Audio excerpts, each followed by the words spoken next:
अगर आपने लाइफ में कभी भी कोई भी गाने सुने हों या फिल्में देखी हों तो आप इस क्वेश्चन को बिना स्किप किए अच्छे से अटेम्प्ट करके आ सकते थे। विश्वास नहीं हो रहा है? आप इस वीडियो को अंत तक देखिएगा, आप खुद ब खुद समझ जाएंगे। इस वीडियो के एंड में इसके बारे में अच्छे से एक्सप्लेन किया है। और अगर आप में से किसी को ये लगता हो कि आपके उस फला दोस्त को इन सब चीज़ों के बारे में यानी कि फोक म्यूजिक और ट्रेडिशनल थिएटर के बारे में अच्छे से जानकारी थी तो उसने तो इस क्वेश्चन में फोड़ ही दिया होगा। तो आप बस इतना सा कीजिएगा कि आप उन्हें भी इस वीडियो को शेयर कर दीजिएगा। मैं समझ सकती हूँ आप में से बहुत सारे लोगों का इस क्वेश्चन को ना अटेम्प्ट कर पाने का अपना कई रीज़न हो सकता है। कैटेगरी नंबर 1 के स्टूडेंट, वो स्टूडेंट जिन्हें क्वेश्चन को समझने में थोड़ी प्रॉब्लम हो रही हो। कैटेगरी नंबर 2 के स्टूडेंट, वो स्टूडेंट्स जिन्होंने सेंटेंस में बस फोक शब्द पढ़कर ही मन बना लिया हो कि भाई ये तो मुझसे नहीं होगा, सोचा तक नहीं कि इसके लिए एटलीस्ट ट्राई तो करें।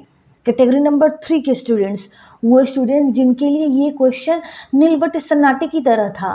कैटेगरी नंबर 4 के स्टूडेंट्स, वो स्टूडेंट्स जिसने कभी तो इस बारे में पढ़ रखा था पर रिवीजन ना कर पाने की वजह से इस क्वेश्चन को नहीं कर पाया।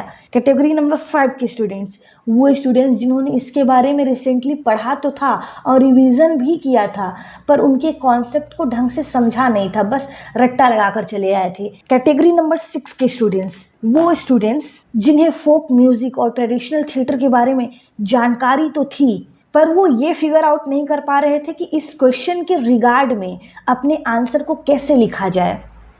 कैटेगरी नंबर 7 के स्टूडेंट्स, वो स्टूडेंट्स जो अपना ज़्यादा से ज़्यादा समय 20 नंबर के आंसर को अटेम्प्ट करने में लगा दिया और उनके पास टाइम ही नहीं बचा है कि वो अपना इक्वल फोकस, इक्वल टाइम बाकी के क्वेश्चन पर भी दे पाएँ। तो बिना ज़्यादा सोचे जो भी और जैसा उन्हें आता है वैसा ही बस लिख देना है। कैटेगरी नंबर 8 के स्टूडेंट्स, वो स्टूडेंट जिनके दिमाग में बस ये चल रहा है कि भाई 7 क्वेश्चन तो अटेम्प्ट करना ही करना है तो ब्लैंक पेपर छोड़कर क्यों ही आए चाहे ना आए, मुझे कुछ भी लिख देता हूँ, एग्जामिनर एक आध नंबर तो दे ही देगा। अब आप खुद ही समझ गए होंगे कि आपकी प्रॉब्लम किस कैटेगरी में फॉल करती है, तो आप लोग कमेंट में ज़रूर बताइएगा। तो चलिए करते हैं सॉल्व FTI जेट 2024 के एग्ज़ाम स्क्रीन एक्टिंग के पेपर नंबर 2 यानी कि सब्जेक्टिव पेपर का क्वेश्चन नंबर 2 का आंसर। उससे पहले हम क्वेश्चन को थोड़ा सिंप्लीफाई कर समझ लेते हैं। क्वेश्चन ये था कि what influence does folk music of various regions have on traditional theatre, right about it. 10 marks का। हिंदी में विभिन्न क्षेत्रों के लोक संगीत का पारंपरिक रंगमंच पर क्या प्रभाव पड़ता है, इसके बारे में लिखिए। इन अदर वर्ड्स, इसका मतलब ये हुआ कि ट्रेडिशनल थिएटर में फोक म्यूजिक के इस्तेमाल से क्या इम्पैक्ट होता है।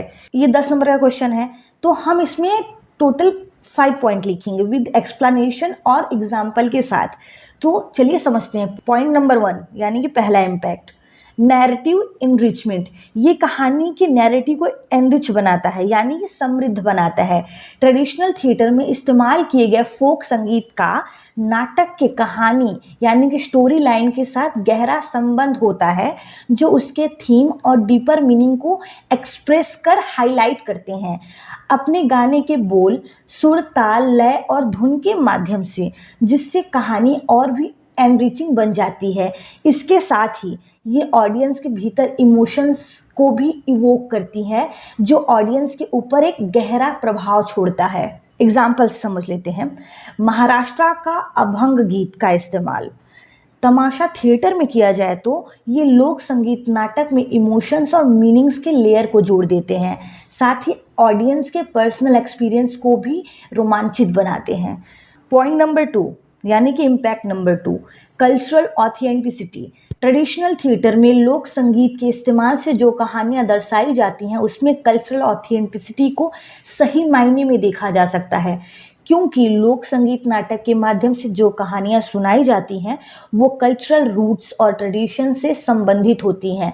तो इस वजह से ये परफॉर्मेंस अपने ऑडियंस के साथ उनके कल्चरल वैल्यू से जुड़ने का एक ज़रिया बन जाता है और साथ ही ये उन्हें अपने कल्चरल वैल्यूज़ के सिग्निफिकेंट को समझने में भी इम्पॉर्टेंट रोल प्ले करता है। एग्जाम्पल से समझ लेते हैं, जैसे कि बंगाल के फोक संगीत बाउल का इस्तेमाल वहाँ के ट्रेडिशनल थिएटर यात्रा में किया जाए तो ये नाटक में डेप्थ और सेंस ऑफ कल्चरल एक्सप्रेशन की भावना को हाईलाइट करता है, जो ऑडियंस को उनकी कल्चरल वैल्यू से जोड़ता है। ध्यान रहे, कल्चरल ऑथेंटिसिटी का मतलब ये होता है कि किसी भी रीजन या सोसाइटी का डिपिक्शन या रिप्रेजेंटेशन सही मायने में किया, न कि स्टीरियोटिपिकल वे में।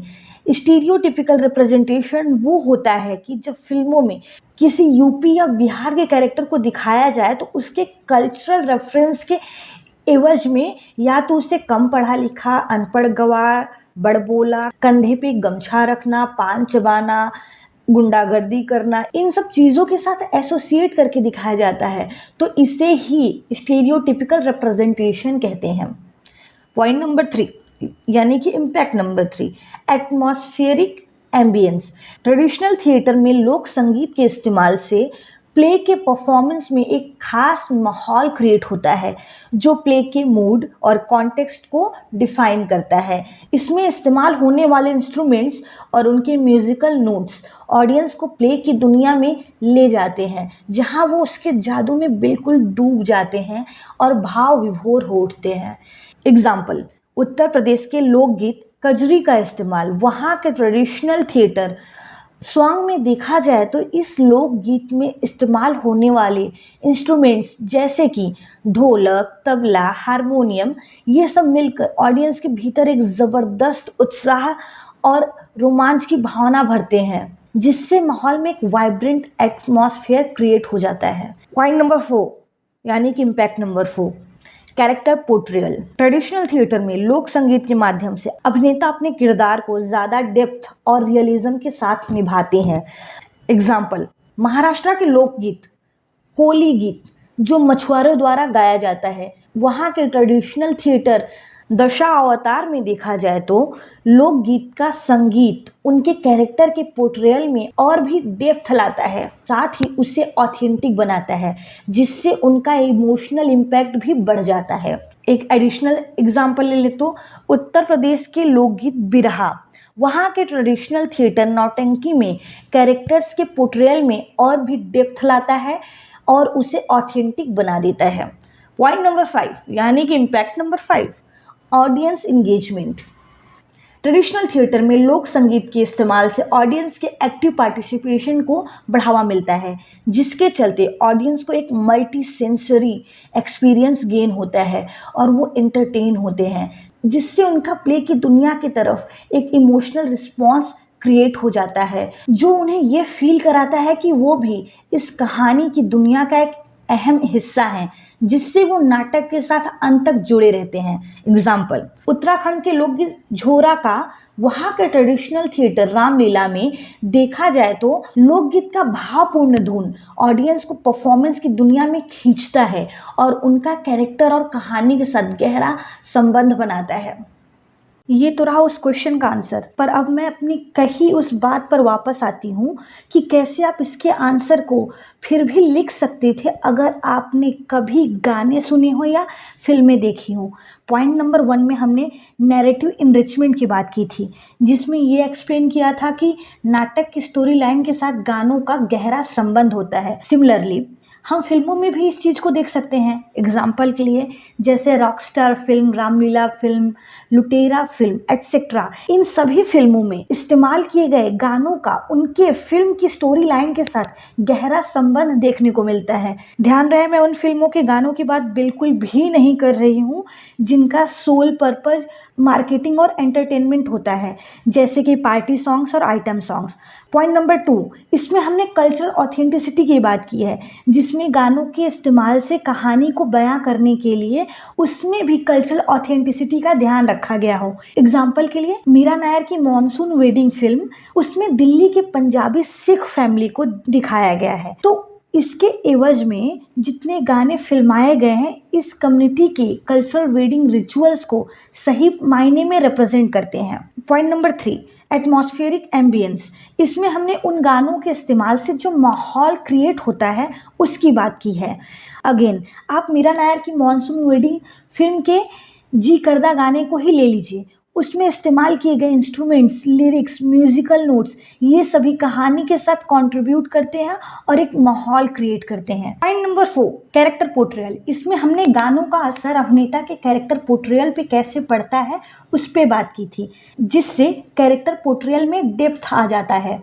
सिमिलरली हम इसे रॉकस्टार फिल्म के एग्जाम्पल से समझ सकते हैं, उसमें रणबीर कपूर के जॉर्डन का कैरेक्टर। पॉइंट नंबर 5, इसमें हमने ऑडियंस इंगेजमेंट की बात की थी। फिल्मों में इस्तेमाल गाने हमारे भीतर एक अलग फील और वाइब क्रिएट कर देते हैं, जिससे हम अपने आप को उन गानों के साथ रिलेट कर पाते हैं, जो हमें फिल्म की कहानी के साथ जोड़े रखने में मदद करता है। देखा आपने इस आंसर को कितने आसानी से कर लिया। तो ठीक है, अगर आपको मेरा ये एफर्ट अच्छा लगा हो तो आप प्लीज़ वीडियो को लाइक कीजिएगा, शेयर कीजिएगा और सब्सक्राइब भी ज़रूर कर लीजिएगा। मैंने देखा है कि आप में से ज़्यादातर लोग वीडियो को देखते तो हैं पर आपने सब्सक्राइब नहीं किया है, तो आप सभी से रिक्वेस्ट है, प्लीज़ चैनल को सब्सक्राइब कर लीजिए। आपके सपोर्ट से ही हमें ऐसे ही और क्वालिटी कंटेंट क्रिएट करने का मोटिवेशन मिलता है। तो प्लीज़ प्लीज़ चैनल को सब्सक्राइब कर लीजिए, वीडियो को लाइक कर दीजिए और ज़्यादा से ज़्यादा कमेंट कीजिए। तो हम मिलते हैं आपसे नेक्स्ट वीडियो में।